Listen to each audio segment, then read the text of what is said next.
Ma'am, पियू, बाबा, राजू, कुठे आहात तुम्ही? खाडकन आवाज आला तशी लहानगी मृणाली दचकली व घाबरून समोरच्या स्टूलवर तिचा अनियंत्रित हात पडला. मला भीती वाटते मम्मी, तू आहेस काय तिथे? मृणाली घामाने डबडबली होती व तिचे हृदय धडधड सुटले होते. नाडीचे ठोके अफाट वाढलेले होते. एक औंढा गिळत मृणाली 2 पावले पुढे सरकली. अंधारात तिचे डोळे एका आकृतीवर खिळले होते.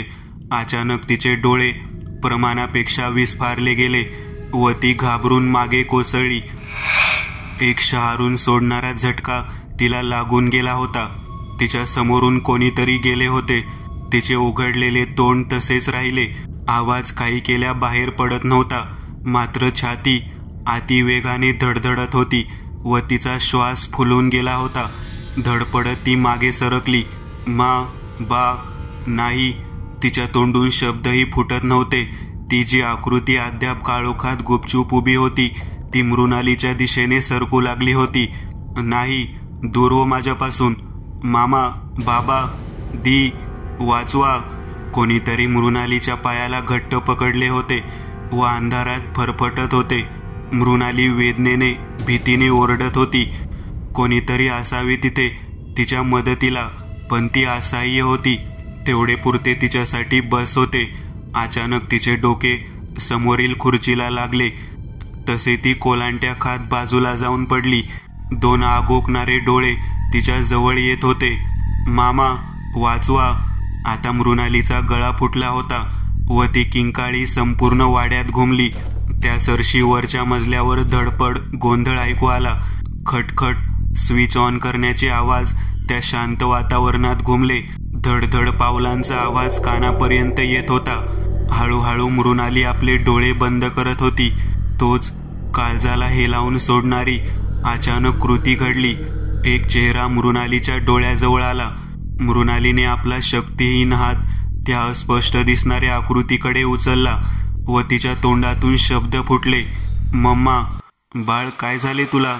अहो बघा, काय झाले मृणालीला? किती रक्त वाहत आहे. काहीतरी करा. वनिता ओरडत होती.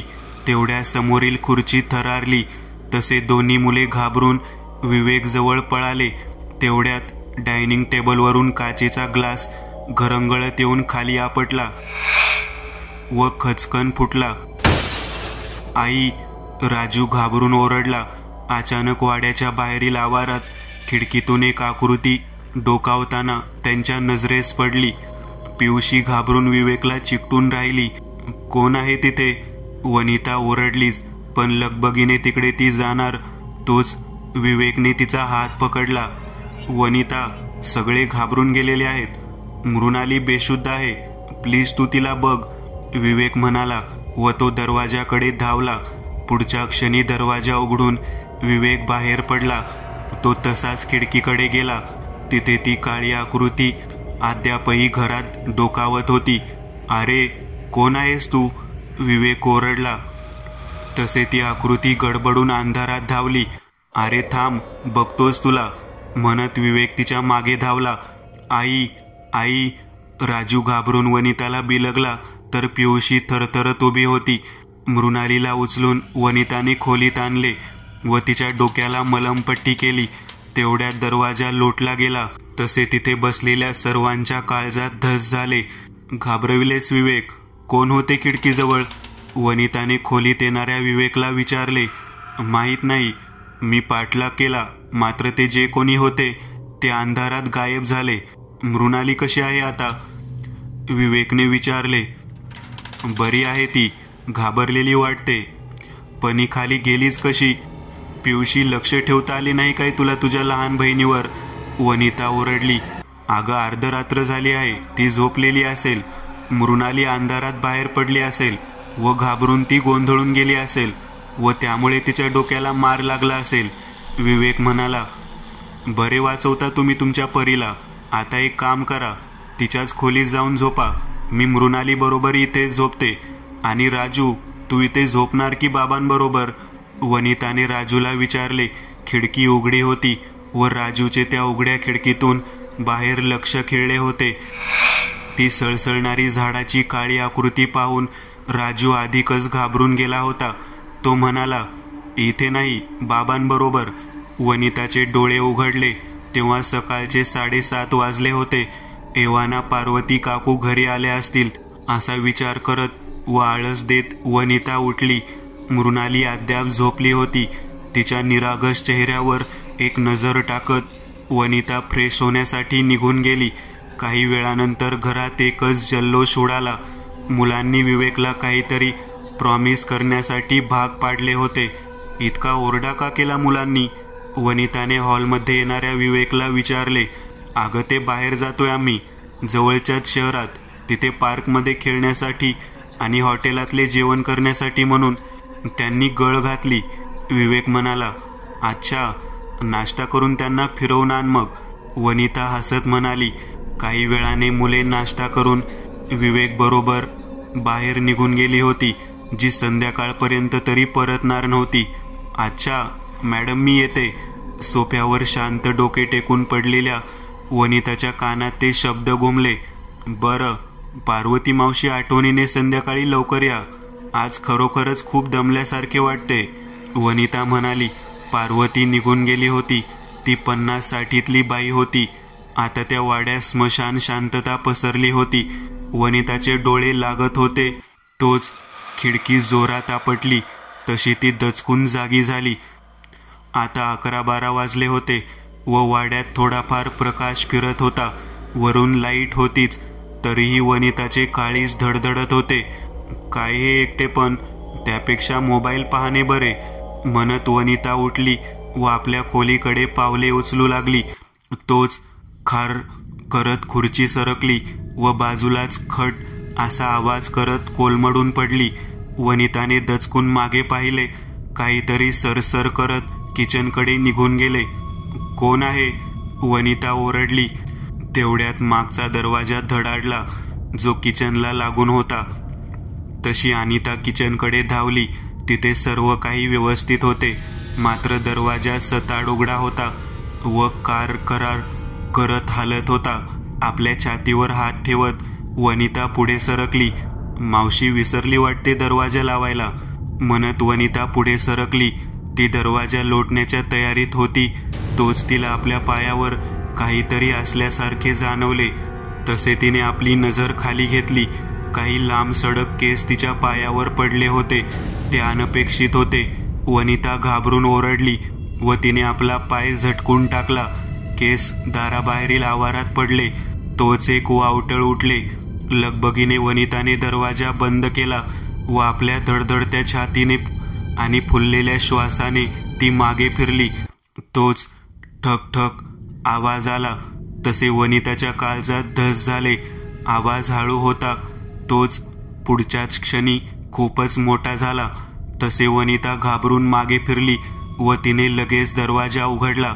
बाहेर कडक ऊन तापले होते व काळे कुत्रेही तिथे नव्हते.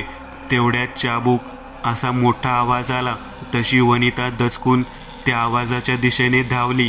काहीच अंतरावर विहीर होती व विहिरीलगत असलेल्या झाडाची एक फांदी त्या खोल विहिरीत तुटून पडली होती. त्या स्वच्छ पाण्यात अचानक बुडबुडे येऊ लागले. तरंगणारी फांदी आत आत जाऊ लागली, जसे कोणीतरी तिला ओढत होते. आश्चर्याने आपले तोंड उघडून वनिता तिकडे पाहत होती. तोच तिच्या पायाला कसला तरी विचित्र स्पर्श जाणवला. वनिताने आपली नजर खाली टाकली तशी ती दचकून ओरडली. पायावर काळ्या केसांचा सडा पडला होता. वनिता ते झटकून टाकण्यासाठी धडपडू लागली. पायावर काहीतरी न उचलता येण्यासारखे वजन ठेवल्यागत तिचे पाय जागीच खिळले होते. तोच तिचा तोल गेला व ती विहिरीत कोसळली. वाचवा, आवाज घुमला. विहिरीतील पाणी वर उसळी मारत होते. अचानक पाण्याला भरती आल्यागत ते खवळले होते. त्याच्यात बुडबुडे उठत होते. ते भीतीदायक होते. पाणी जे मध्यापर्यंत होते ते हळूहळू वरती सरकत होते. वनिता, जी विहिरीच्या कठड्याला पकडून लटकत होती, ती दीनपणे ओरडत होती. तो वाडा गावापासून दूर होता आणि ही दुपार होती. कोणी तिथे नव्हते. वरती चढण्यासाठी वनिता खूप प्रयत्न करत होती, मात्र तिच्या हातात त्राण उरला नव्हता. अचानक तिच्या लोंबकाळणाऱ्या पायावर कुणाची तरी घट्ट पकड पडली. तसे वनिताने कठडा घट्ट पकडला. कोणीतरी तिला विहिरीत ओढू पाहत होते व त्याची ताकदही भरपूर होती. जास्ती वेळ वनिता टिकाव धरू शकणार नव्हती. तोच तिचे हात निसटले व ती खोल विहिरीत धापकन पडली. पाणी चाबूक करून विहिरीच्या भिंतीवर आदळले. काहीतरी काळसर पाण्यात वळवळत होते.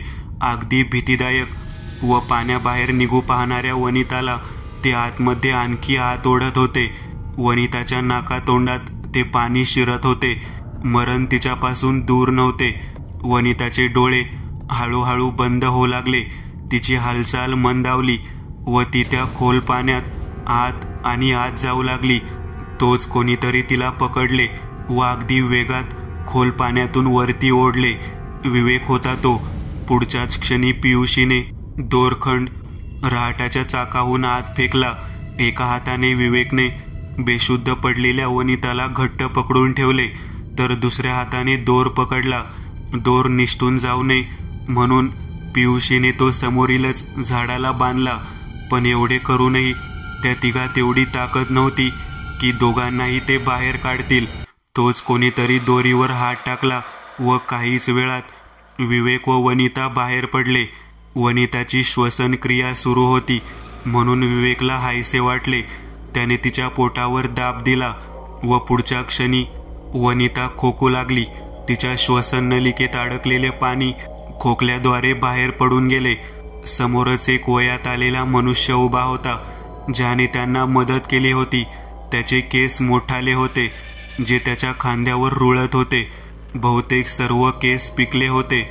गळ्यात काही माळा होत्या व काखेत एक पिशवी होती. बहुतेक ती व्यक्ती काहीतरी तयारी करून आली होती. आपले धन्यवाद. विवेकने त्यांच्या पुढे हात जोडले. ती व्यक्ती थोडी भांबावलेली दिसत होती. ठीक आहे, काळजी घ्या म्हणत ती आल्या वाटेने परत निघून गेली. तू बरी आहेस ना? विवेकने वनिताला विचारले. होय, दम घेत वनिता म्हणाली. समोरच तो विकराळ वाडा होता. एका कोपऱ्यात टेबल व खुर्ची होती. आपले काहीतरी हिशोबाचे काम करत विवेक तिथे बसला होता. आतापर्यंत संध्याकाळ पडली होती व वाड्यात बल्बचा प्रकाश सोडला तर बाकी उजेडाचा लवलेशही नव्हता. तेवढ्यात मागून कसलासा आवाज आला. तसा विवेक दचकला. कोण आहे तिथे? लाईट गेली होती व अंधुक प्रकाशात हॉलमधले काही दिसत नव्हते. विवेकचे काळीज धडधडत होते, कारण ती आकृती पुढे पुढे सरकत होती. तेवढ्यात वीज आली. तसा वाड्यात प्रकाश साठला. मावशी, आपण? विवेक आपल्या धडधडत्या छातीवर हात ठेवत म्हणाला. होय, आता मी जात आहे. सर्व काम स्वयंपाक आवरला आहे. हेच सांगायला आले होते, पार्वती म्हणाली. बरं, विवेक उद्गारला. विवेक मूळचा पुणेकर होता, पण वनिताची बदली झाल्यापासून त्याचे मन लागत नव्हते. आपली सगळी कमाई जमवून त्यांनी अमरपूर गावात जमीन व घर विकत घेतले. एक छोटीशी शूज फॅक्टरी उभारून विवेक आपले लक्ष तिकडे लावत होता. वनिता त्याच गावातील शाळेत शिक्षिका होती. त्यांचा संसार आणि सर्व काही एकदम सुखात चालले होते. पण काहीच दिवस, कारण कोणाची तरी घराला नजर लागली होती. रात्रीचे जेवण संपवून सगळे आपापल्या खोलीत झोपले होते. ती लहानग्यांची एकच मोठी खोली होती. 4-5 वर्षाची मृणाली, 7-8 वर्षाचा राजू आणि 10-12 वर्षाची पियुषी. कर्र करत दरवाजा अलगद उघडला गेला. सर्वच गाढ निद्रेत होते. त्या आवाजाने पियुषीची झोप चवताळली. तिने हळूच आपले डोळे उघडले. हळूहळू तिला एक एक आकृती ठळक दिसू लागली. तिने आपली नजर तशीच उघड्या दरवाजावर टाकली. तसे तिच्या काळजात धस झाले व अनामिक भीतींची लहर तिच्या मनक्यातून निघून गेली. कोण आहे म्हणत पियुषी उठली. अंधारात दरवाजा शेजारी एक काळी आकृती उभी होती. तशी ती आकृती जागची हलली. पियुषी लगेच पुढे सरसावली. तिने खोलीतील बल्ब सुरू करण्याचे कष्ट घेतले नाही. आपल्या चपला पायात चढवत पियुषी बाहेर पडली. एक गरमाहट तिच्या छातीत निर्माण झाली होती. तिला तर घाबरायचे होते, पण ही विचित्र म्हणावे लागेल बाबा. उघड्या दरवाजातून ती बाहेर डोकावली व्हरांड्यात ती आकृती उभी होती. पियुषी थरथरत बाहेर पडली. समोरील स्विच ऑन केले. खट बट. लाईट नव्हती ना. तिने कोणताही उजेड आपल्या बरोबर आणला होता. सभोवताली गडद अंधार होता. कुठून तरी चंद्राच्या प्रकाशाची तिरीप तिथे शिरली होती. ती आकृती नुसती हालत होती की चालत होती. पियुषीला त्यातले काहीच कळत नव्हते. एक औंढा गिळत तिने आपली पावले पुढे टाकली. ती आकृती अद्याप जिन्यावर पोहोचली होती व मध्ये मध्ये थांबत ती खाली उतरत होती. पियुषी लाकडी रेलिंगला पकडून आपले डोळे तिच्यावर खिळवून होती. तिच्या अंगावर साडी नेसल्यागत वाटत होते. तिचे डोके मात्र पूर्ण गोलाकार दिसत होते. मधूनच ते चमकत होते.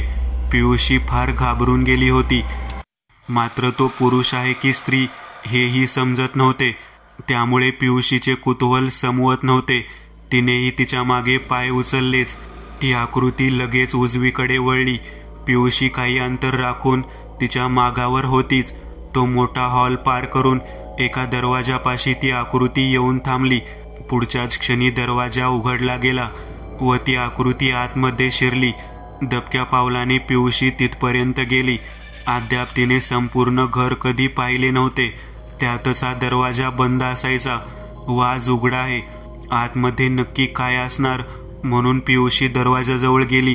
तिचे काळीज धडधडत होते. ती आकृती तिथेच असेल काय? कोण होते ते? आतमध्ये काळोख होता. प्रत्येक गोष्ट अस्पष्ट दिसत होती.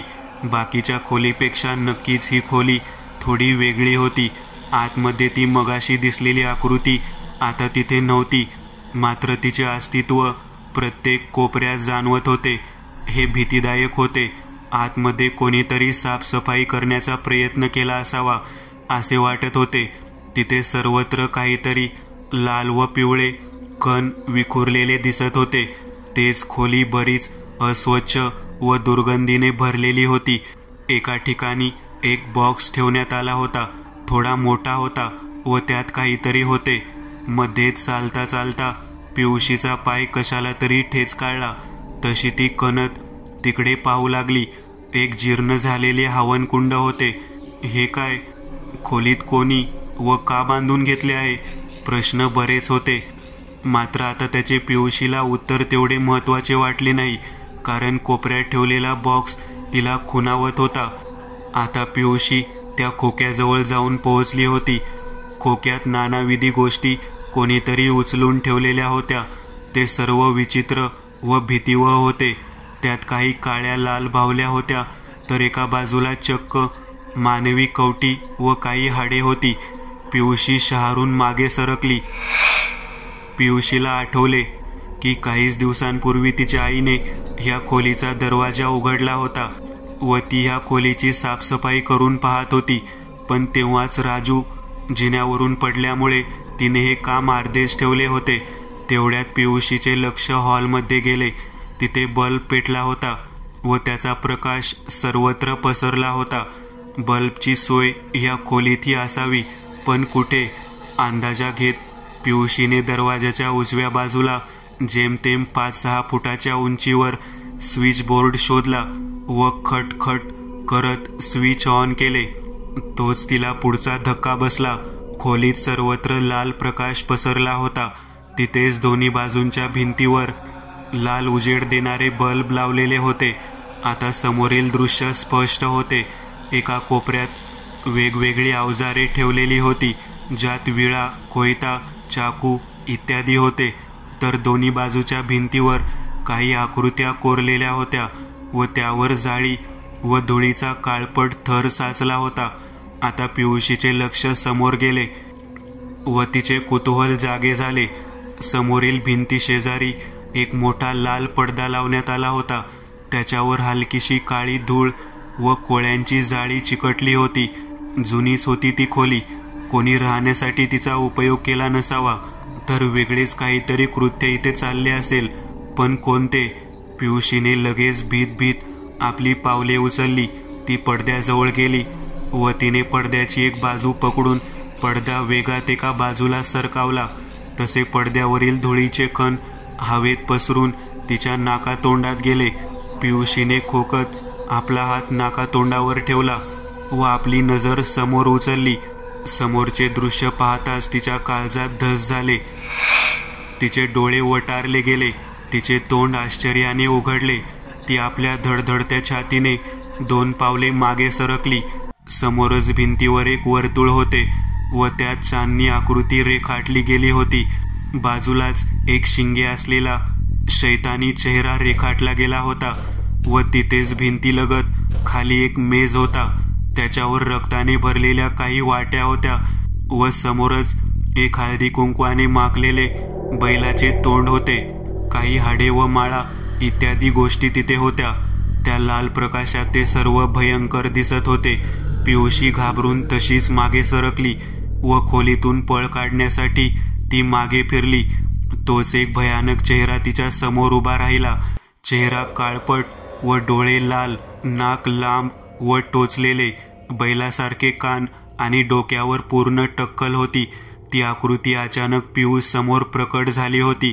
तिला पाहता क्षणी पियुषीच्या छातीत वेदनेची कळ उमटली व ती जोरात किंकाळली. तोच त्या आकृतीने पियुषीवर झडप घातली. पियुषीच्या अंगाला तिचे बोचरे नखे ओरबाडत होती व ती आपल्या लांब लाल भडक जिभेने पियुषीला चाटत सुटली होती. पियुषी ओरडत होती व तिच्यापासून सुटण्यासाठी धडपडत होती. तोपर्यंत विवेक, वनिता व त्यांची लहान मुले घाबरून धावत तिथे येऊन पोहोचली होती. पियुषी खोलीत रडत ओरडत गडबडा लोळत होती. पियुषी, काय झाले तुला? वनिता धावली व तिने पियुषीला पकडले. तरीही पियुषी जोरदार झटके देत होती. विवेकही पुढे सरकला. तोच पियुषीने वनिताला दूर भिरकावून दिले. पियुषी धाडकन उठून बसली होती. तिचे सुटलेले केस तिच्या तोंडावर आले होते. विवेक, जो तिच्या दिशेने सरकला होता, त्याचे पाय जागीच थबकले. तो आश्चर्याने व भीतीने पियुषीकडे बघत होता. भिंतीलगत वनिता कणत पडली होती तर राजू व मृणाली घाबरून मागे सरकले होते. मोठी हिम्मत करून विवेक आपल्या धडधडत्या हृदयाने हळूच पुढे सरकला. पियुषी, त्याने आपला हात पुढे केला. त्याचा हात तिला स्पर्श करणार तोच ती जोरात किंकाळली. तसे तिच्या चेहऱ्यावरील केस हवेत उडाले. विवेक घाबरून मागे धडपडला. पियुषीचे डोळे पूर्णपणे पांढरे झाले होते व त्यात ठिणगीप्रमाणे चमकणारे बुबुळे होते. होठ पूर्णपणे काळे पडले होते व त्यांना चीर गेली होती. तेच चेहरा पांढरा फटफटीत व त्याच्यावर जागोजागी व्रण निर्माण झाले होते. तिला पाहताच तिथे असणाऱ्या प्रत्येकाच्या काळजात धस झाले. दोन्ही लहान मुले तर भीतीने ओरडलीच व एकमेकांना बिलगून उभी राहिली. आपल्या वटारलेल्या डोळ्यांनी व धडधडत्या छातीने खाली पडलेला विवेक आपले हात खाली टेकवून पियुषीकडे पाहत होता. तोच पियुषीने त्याच्या उजव्या पायाला पकडले व समोरील भिंतीकडे तिने त्याला उचलून फेकून दिले. तिच्या काळ्या व चीर पडलेल्या होठांवर एक क्रूर हास्य पसरलेले होते. तिने तसेच आसुरीपणे हसत समोरच आश्चर्याने डोळे वटारून बसलेल्या वनिताकडे पाहिले व तसाच एक कटाक्ष विवळत पडलेल्या विवेककडे टाकला. पुढच्या क्षणी वाऱ्याच्या वेगाने पियुषी खोलीबाहेर पडली. तोच वनिताच्या काळजात धस झाले व ती लगेच उठून धावली. ती अगदी दरवाजा शेजारी पोहोचली होती. तोच दरवाजा धडाम करून बंद झाला व वनिता तशीच दरवाजावर आदळली. नाही, माझी लेकरे, वनिता ओरडली व रडत दरवाजावर थाप हाणू लागली. विवेकही घाबरून उठला व दरवाजापाशी आला. आपली संपूर्ण ताकद एकवटून तो दरवाजा उघडण्याचा प्रयत्न करू लागला, पण व्यर्थच. राजू व मृणाली खोलीबाहेर एकमेकांना बिलगून व रडत उभे होते. पियुषी हसत त्यांच्या दिशेने सरकली. काहीच अंतरावर डायनिंग टेबलावर धारदार सुरा पडलेला होता. हसत तिने सूर्याकडे पाहिले तसा सुरा वेगात हवेत उडाला व पियुषीने पुढे केलेल्या हातात येऊन स्थिरावला. त्या सूर्याचे धारधार टोक बल्बच्या प्रकाशात चकाकत होते. खी क्रूरपणे हसत पियुषीने ओरडणाऱ्या मृणालीला पकडले. राजू ओरडत पियुषीवर आपल्या कोवळ्या हाताने वार करू लागला.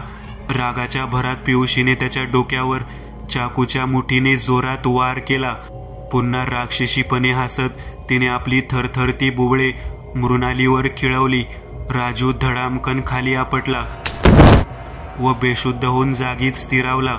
आपल्या हातातील सुरा पियुषी मृणालीच्या कोवळ्या शरीरावरून अलगदपणे फिरवू लागली.